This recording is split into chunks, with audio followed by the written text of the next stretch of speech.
On March 27th of this year, the Nintendo Wii U and 3DS eShops closed after more than a decade, resulting in the end of the last two eras before Nintendo Switch. What's sad about the Wii U was how poorly Nintendo handled the Wii's successor.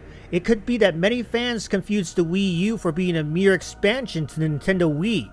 It could also be because third-party support was even more lackluster on the Wii U, and it could also be how expensive a replacement Wii U tablet was. Though Nintendo stuck with the system until 2017, the writing was on the wall for its failure, even compared to the Nintendo GameCube and especially the Nintendo 64. It was what prompted Nintendo to go in another direction with the Nintendo Switch, and the rest was history. But that being said, many of the more mainstream Nintendo Wii U titles were given a new life on Nintendo Switch. Many of these ports were first-party Nintendo titles that had a lot more packed into the Switch variations, which included DLC and all-new content. A few third-party titles were also given a new shot on the Switch, while some of these titles also made it to the PlayStation, Xbox, and PC. Furthermore, the success of the Nintendo Switch has allowed some of these legacy games to outsell their Wii U counterparts. Talk about a second chance! And while the 3DS was nowhere near the success of its predecessor, the Nintendo DS, it still did a far better job of being in the limelight. While Nintendo's last dedicated handheld came off to a rocky start, Nintendo was able to turn things around and give the 3DS a second lease on life. Even with the mobile market eating away at the 3DS's profits, it still stood out thanks to a number of games that you couldn't get anywhere else. And as a result, despite being the worst-selling handheld for Nintendo's legacy, it still sold around 75 million units worldwide. Not great, but still impressive in this day and age.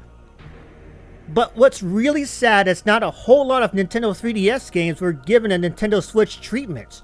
While its dual-screen tech makes it unique compared to other handhelds, it's also what held it back from having its legacy come to the Nintendo Switch or any other gaming system. While the Wii U titles were salvaged and ported to Nintendo Switch, the 3DS titles remain mostly untouched by Nintendo's standards. In fact, many of Nintendo's games that were on the 3DS after the Switch's release didn't do so well for obvious reasons. People were more focused on Nintendo's fledgling hybrid, and while some third parties were able to get their 3DS titles on the Switch, it's a shame that Nintendo left most of its 3D legacy in the dust.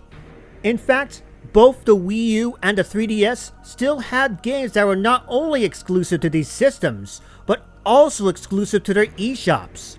With some exceptions, players are unable to acquire any more titles off the eShop, leaving these games in limbo. And that's an even bigger shame, because in this day and age, the video game companies take games for granted instead of the titles we come to enjoy. Some of these games like Box Boy, Dylan's Rolling Western, and Pushmo deserve a second chance on the Nintendo Switch, be it with the original graphics or optimized to fit in with the graphical style of the Switch or its successor. My biggest fear with Nintendo right now is that it would be willing to throw away its new legacy just for a new piece of gaming hardware to succeed the Switch.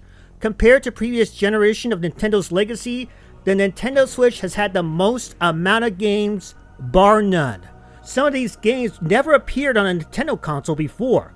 For Nintendo to not implement backwards compatibility into the Switch successor would make Nintendo look like a bigger fool, considering that the PlayStation 5 and the Xbox Series systems are backwards compatible with the PlayStation 4 and Xbox One respectively, and considering that the Switch successor is using the same ARM chip as the Switch, they would be foolish not to do so. The loss of the Wii U and 3DS eShops are a reminder that Nintendo, along with other companies, take the value of video games for granted. This is something that we need to take far more serious in the coming years when the Switch successor comes out, and only time will tell if Nintendo does get it right, or they make a far worse mistake than the 3DS and even the Wii U did. Anyway, that's my opinion. What's yours?